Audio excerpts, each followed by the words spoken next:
ആലുവയിൽ നിന്ന് വാഹനം പ്രതികളെയും വഹിച്ചുകൊണ്ടുള്ള പോലീസ് വാഹനം ഇപ്പോൾ കോടതിയിലേക്ക് പോകുന്നതിന്റെ തത്സമയ ദൃശ്യങ്ങളാണ് പ്രേക്ഷകർ ഇപ്പോൾ കാണുന്നത്.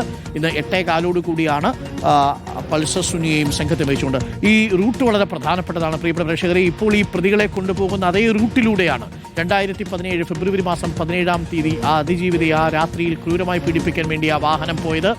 അത് പ്രേക്ഷകർക്കറിയാം. ആ ദൃശ്യങ്ങൾ രാഹുൽ സുരേഷ് നമുക്കൊപ്പം ചേരുന്നുണ്ട് കൂടുതൽ വിവരങ്ങളുമായി.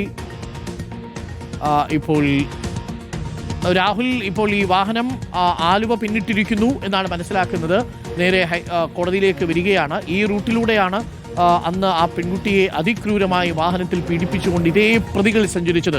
അതേ റൂട്ടിലൂടെ ഇപ്പോൾ ആ ശിക്ഷാവിധി കേൾക്കാൻ വേണ്ടി 7.25 വർഷം കഴിയുമ്പോഴേക്കും 8.5 വർഷം കഴിയുമ്പോഴേക്കും ആ പ്രതികൾ സഞ്ചരിക്കുന്നു എന്നുള്ളതാണ് വിധിയുടെ ഒരു കളി എന്നല്ലാതെ എന്താ പറയുക.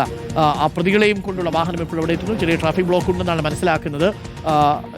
കൃത്യം 10:30 തന്നെ കോടതിയിലേക്ക് എത്തും അല്ലേ രാഹുൽ? തീർച്ചയായിട്ടും അരുൺ, ഇപ്പോൾ വാഹനം ആലുവ പിന്നിട്ടിരിക്കുകയാണ്.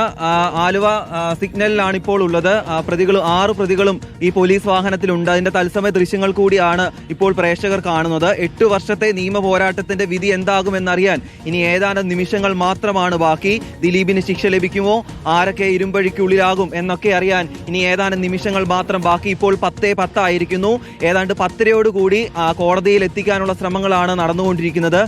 നഗരത്തിലെ ട്രാഫിക് ബ്ലോക്ക് ഒഴിവാക്കാൻ വേണ്ടി കണ്ടെയ്നർ റോഡ് വഴിയായിരിക്കും പ്രതികളുമായി മുന്നോട്ട് പോകുക എന്നുള്ളതാണ് നമ്മൾ മനസ്സിലാക്കുന്നത്. ഇപ്പോൾ ആലുവ എത്തിയിരിക്കുന്നു.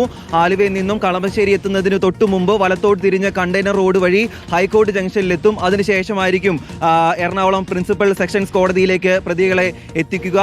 പോലീസ് ബസ്സിലാണ് 6 പ്രതികളും ഉള്ളത്. അതിന്റെ തത്സമയ ദൃശ്യങ്ങൾ കൂടിയാണ് കണ്ടുകൊണ്ടിരിക്കുന്നത്.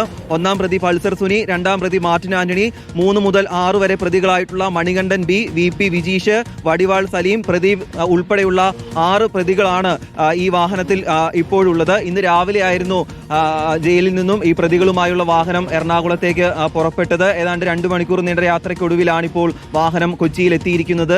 രാവിലെ സമയമായതിനാൽ വലിയ രീതിയിലുള്ള ട്രാഫിക് ഉരുക്കുമുണ്ട്. അതുകൊണ്ട് ആലുവ പിന്നിട്ട ശേഷമായിരിക്കും അല്പം കൂടി വേഗതയിൽ വാഹനം മുന്നോട്ട് പോകുക എന്നുള്ളത് തന്നെയാണ് നമ്മൾ മനസ്സിലാക്കുന്നത്.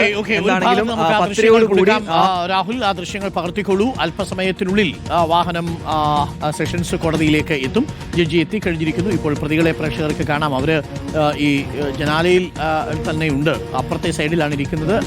പൾസർ സുനിയും ഒപ്പം മറ്റൊരു പ്രതിയും ഒരുമിച്ചൊരു സീറ്റിൽ ഇരിക്കുന്നു. കനത്ത പോലീസ് ബന്ദോബസ്തിലാണ് 6 പ്രതികളെയും കൊച്ചിയിലേക്ക് ഇപ്പോൾ കൊണ്ടുവരുന്നത്. രാവിലെ 8:15 ഇപ്പോൾ ഒരു പ്രതിയുണ്ട്. ആ പ്രതി ഇപ്പോൾ നമ്മുടെ ക്യാമറയൊക്കെ കണ്ട ക്യാമറയിലേക്ക് നോക്കുന്നതും പ്രേക്ഷകർക്ക് ദൃശ്യങ്ങളിൽ കാണാം. ഈ പ്രതികൾ അതിക്രൂരമായി ഈ അതിജീവിതയെ പീഡിപ്പിച്ചു കൊണ്ടുപോയ ആ റോഡിലൂടെയാണ് ആ പ്രതികൾ സഞ്ചരിക്കുന്നത് എന്നുള്ളതാണ്.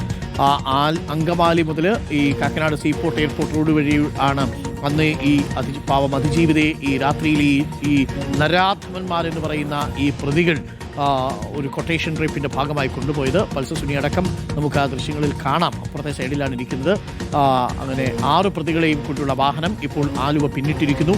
നമുക്കിപ്പം റോഷിയുണ്ട്. റോഷി, ഏറ്റവും നിർണായകമായത് ആ വിധിപ്പകർപ്പാണ്. ആ വിധിപ്പകർപ്പിൽ എന്താണ് പറയുന്നത് എന്നുള്ളതാണ് നമ്മളും കൗതുകത്തോടെ കാത്തിരിക്കുന്നത്. 7, 8, 9, 10 ഈ പ്രതികളെ വെറുതെ വിട്ടത് എന്തുകൊണ്ട് എന്നുള്ളത് ആ വിധിപ്പകർപ്പ് വായിക്കുമ്പോൾ അറിയാം. ആ വിധിപ്പകർപ്പ് കിട്ടിയാൽ ഉടൻ തന്നെ പ്രോസിക്യൂഷൻ അപ്പീൽ പോകാനാണ് ഇപ്പോൾ തീരുമാനിച്ചിരിക്കുന്നത്. ഇതിൽ ദിലീപ് പോലീസിനെതിരെ നീങ്ങുന്നു എന്ന തരത്തിലുള്ളൊരു വാർത്തയും നേരത്തെ വന്നിരുന്നു. അത് മുഖ്യമന്ത്രി അത് തള്ളിക്കളയുകയും ചെയ്തതാണ്. അത് ദിലീപിന്റെ തോന്നലുകളാണ് എന്ന് പറഞ്ഞു.